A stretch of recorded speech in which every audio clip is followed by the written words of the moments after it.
are being taught to children that you thought were particularly contentious, and why you think they're contentious? Yes, so the reason I was somewhat concerned is because my daughter returned from a lesson on consent delivered by an outside provider. And she explained that in that day, she hadn't only learnt about consent, she'd been told that we live in a heteronormative world. That was described as a very bad thing that we need to get away from, and that the solution for that was being sex positive in your attitude to relationships.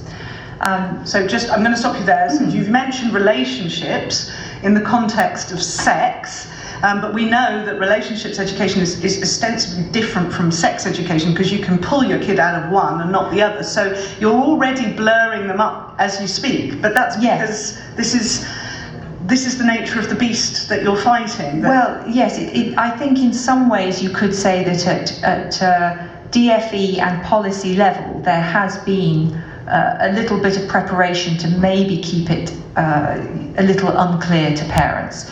Either by design or by accident, but it certainly at policy level isn't very helpful. Some things that my daughter has been taught in relationships education very much sound like sex education to me, and then some things that I've been asked to withdraw, for example, the lesson on consent was described as sex education, which I could withdraw her from, but actually consent you might think was a relationship topic. So it's all very muddled and hard to navigate. And you didn't think to withdraw your child from consent lessons because I didn't. I thought the likelihood was that they would be talking about the legal framework of consent and maybe some emotional aspects to that, and it seems like a sensible topic to discuss amongst teenagers. So no, I didn't withdraw her. But I was worried about the fact that she was being taught something that was ideological. So being told to be sex positive, well, it's very hard not to say this. Sex positivity is a political perspective. It describes the way you should approach relationships. It's largely contrary to religious belief, for example, and it draws on all sorts of academia and quite contentious ideas, which I know a lot of parents wouldn't agree with. So if it's contentious, it's political, and you shouldn't be advancing or promoting a particular vision, one kind of vision to children.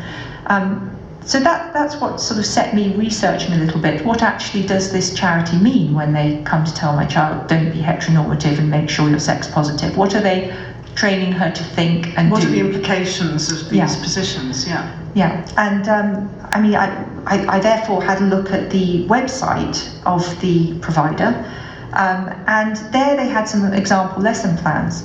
It's important to say this isn't what my daughter was taught, but this lesson plan is there waiting on their website to be used, either by children who come visiting the website for more information or by teachers who are being encouraged to borrow this free resource. And so if I just read this out, for example, so activity 3, this is based on, the actual lesson plan asks children to watch a Netflix show called Sex Education, funnily enough. It's an 18+ show. And the children being asked to watch this are? How old? Well, they teach from children from year 7 upwards, so from 11 upwards. Right. This particular resource on their website, they said suggested age of 16. But they're asking them to watch an 18+ movie in order to complete the tasks. And one task was, talking about sex and what you want sexually has the potential to be awkward because we don't get much practice doing it. The more we practice something, the easier it gets. With that in mind, write down 1. A list of phrases that could be related to sex, e.g. I like it when you ... or would you like to try ... And then 2, a list of words that could relate to sex, e.g. stroke, wet, hard, etc. And then they ask the kids, once you've had at least 10 on each list, or you have at least 10 on each list, try reading them out loud, looking in the mirror, or on a video call to friends, at least 3 times. So this is sexualizing. It's sexualizing. Yeah, because a child who is not yet sexually active is now going to enact sexual discourse with another child because they've been asked to by a teacher. I was going to ask you about that. This is incredibly delicate, of course, and I believe I can speak for you when I say that part of your problem is that you don't think one size fits all. I mean, any kind of exploration of issues of this nature have to be catered for specific groups of children, age appropriately, and each individual child will come from a different background. So of course it's a bit of a maze for even the most seasoned and experienced educator to navigate. So I think we're agreed that there are no easy quick fix solutions, but that's right. It strikes me when you're reading that particular resource out, getting children to read out loud sexual acts that they would like to perform with another child, the underlying assumption is that the child is ready for that level of mature sexual activity and articulation. And of course, depending on the child and depending on the age, I mean, children are by definition less ready than adults, and in that resource it seems that they're primed to be completely ready, completely able to cope with the demands of that activity. Exactly that. They're assuming that, and I think one of the reasons that is being assumed is because sex positivity has an academic basis, and if you read the academia relating to that, it's very interested in breaking taboos. It's interested in seeing past the purpose of the age of consent. It's interested in considering the child as not innocent, but as a sexual being. These are theories. Sometimes I believe that they are interpreted in ways that are even quite dangerous or permit kind of nefarious interest, actually. And although very often they're forwarded by people who think it's in the best interest, especially of girls, and there's a strong feminist theme to this. It comes out of 1980s sort of feminist argument in America. And we need, I think, as parents, and certainly I think as a society, we need to be better informed about this. We need to know what it is that these teachers are wanting our children to think politically, sexually, socially, and we should be part of the dialogue on that. And you're right, it's not a clear-cut thing exactly when you introduce things to different ages and children with different needs. But it shouldn't be taken over by one monopoly position towards one particular ideological set of thinking. Right, and so promoting a culture of transparency where there's more open communication between parents and teachers and schools can only do good, surely, because if you have these sorts of privacy and copyright restrictions on parents being able to access materials, it's only going to engender mistrust and a feeling that perhaps something's going on that oughtn't to be going on. And you do have, obviously, in multicultural Britain,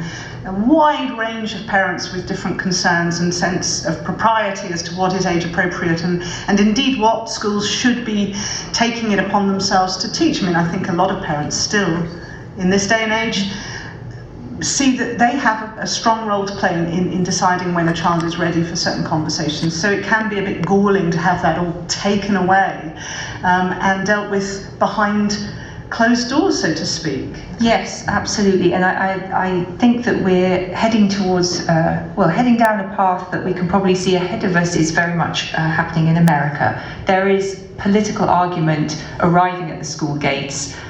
There is upset from parents who feel they've lost control of a really important area of their social life and their children's education. And I think it would be really wise for this country to avoid that political argument in our classrooms. And in order to do that, we really need the Department for Education to step forward and start creating some parameters, some much clearer guides. At the moment, the DFE simply says, for example, that with regard to equality teaching and sex education, that LGBT must be introduced, for example, across all lessons or wherever it's appropriate. It doesn't have to be located in one particular special lesson, so it can be embedded across the curriculum.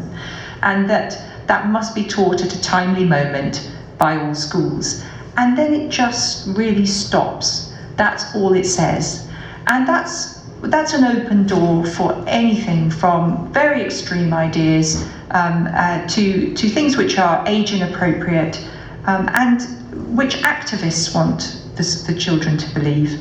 And teachers are really on the back foot on this, and I sympathise with teachers because they're not experts in LGBT, and in a good point being, actually maybe L, G, B and T all need different forms of teaching or different pieces of information. It's not self-explanatory. It's not a subject. It's not like geography or early modern British history. LGBT. It doesn't. What is its scholastic basis? And different identities and different political issues, and many of them, as we've seen in recent years in Britain, the concept of gender and gender identity is not just contentious, but recent case law, as Maya Forstadter's Employment Tribunal taught us, that actually people who have reservations about the idea of gender identity are protected under the Equality Act because it is a valid belief.